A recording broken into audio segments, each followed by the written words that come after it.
न्यूज़.in पे आपका स्वागत है। मैं अंजना सिंह। आज की खबरों में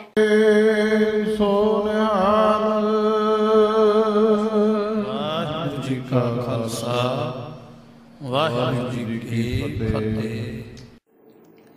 सिख धर्म के संस्थापक व सिख धर्म के प्रथम गुरु गुरु नानक देव के 552वें प्रकाश पर्व उत्सव पर गुरुद्वारों में उत्साह दिखाई दिया।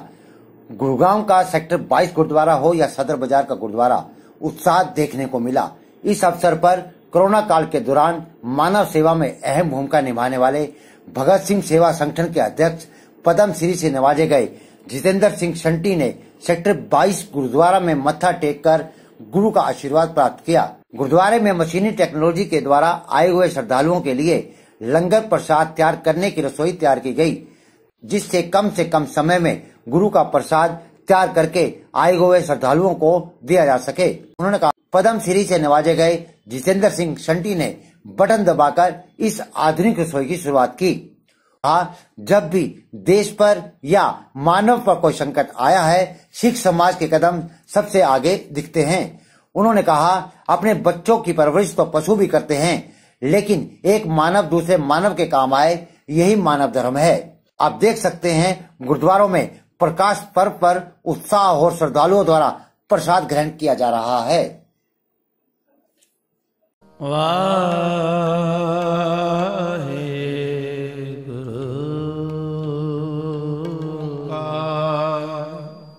सतनाम।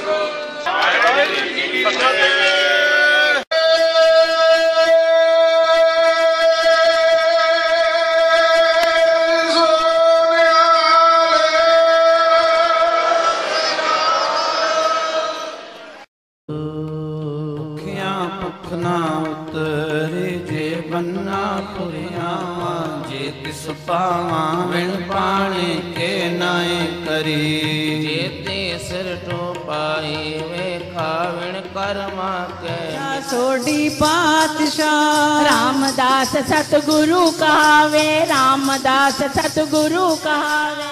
रामदास राखो शरणाई, गुरु रामदास राखो शरणाई। गुरु अपने त्योहारी सतवार बलियारी, गुरु अपने त्योहारी सतवार।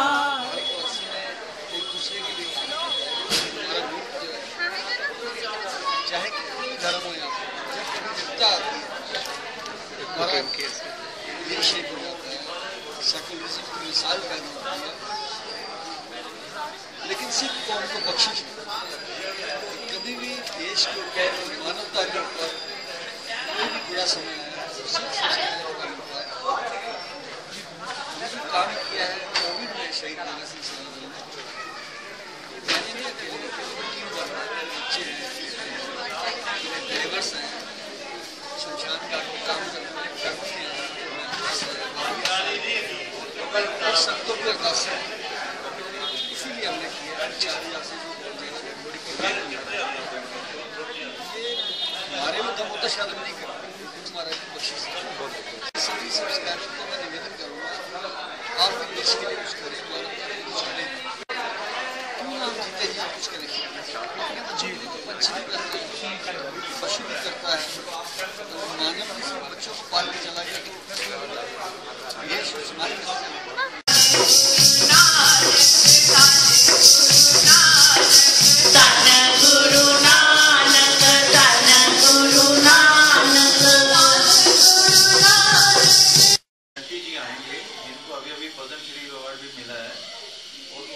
सेवा की है।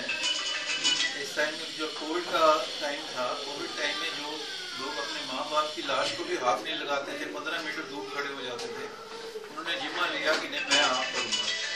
उन्होंने अपनी गाड़ी की जगह अपनी एम्बुलेंस वैन ही बना ली अपने लिए, ताकि रास्ता भी क्लियर मिलता जाए। और वो एक एक करके उन्होंने 4000 लाशों का वहाँ पे संस्कार किया। उन्होंने पता नहीं कितने लोगों के लिए किया, ह्यूमैनिटी के लिए किया, और ये सेवा है। गुरसिक्खी में सेवा को सबसे ऊंची जगह दी गई है, और निष्काम सेवा का करने का सबसे बड़ा गुरु साहब ने कहा है, सेवा करत होए नेकामी इसको होत प्राप्त स्वामी।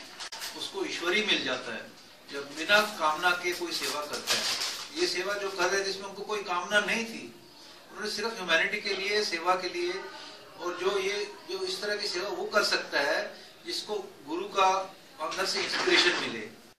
तो ये गुरसिख की निशानी है जो उसके अंदर थी, वो उन्होंने गुरु का हुक्म समझा और उसको समझ के उसको निभाया।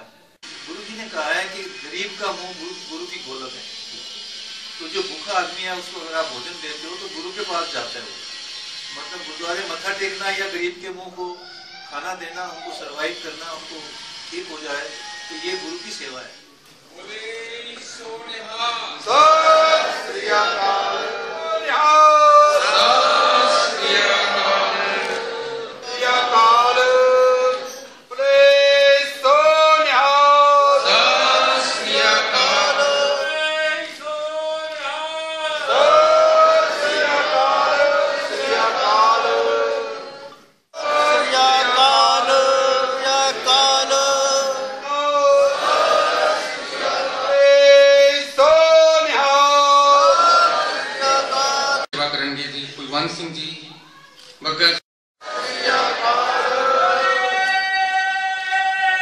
मुस्लिम समाज द्वारा शुक्रवार को खुले में नमाज पढ़ने को लेकर पिछले कई दिनों से हिंदू संगठनों द्वारा जो प्रदर्शन या नमाज अदा करने वाले स्थान पर गोबर या कूड़ा फेंकने जैसी हरकतें की जा रही हैं, ये मानव जाति के नाम पर शर्मनाक है। हिंद समाज की ओर से मोहब्बत का पैगाम देते हुए कहा गया कि भगवान की पूजा, नमाज या गुरु की अरदास के दौरान कोई अपने अंदर गलत भावना नहीं रखता। फिर भी यदि हिंदू संगठन नमाज को लेकर उन्हें तंग या विरोध करते हैं तो मुस्लिम समाज को गुरुद्वारा परिसर में नमाज अदा करने का निमंत्रण दिया जाता है, क्योंकि मजहब नहीं सिखाता आपस में बैर रखना। इसे देखकर लगता है कि भविष्य में सिख, मुस्लिम और ईसाई तो भाई बनकर देश में शांति अमल लाने का प्रयास कर सकते हैं, लेकिन हिंदू समुदाय समाज में अलग होकर दोष पैदा जाएगा, जो समुदाय के लिए पतन का कारण भी बन सकता है। हम फिर मिलेंगे एक नई खबर और नए मुद्दे के साथ। तब तक के लिए नमस्कार।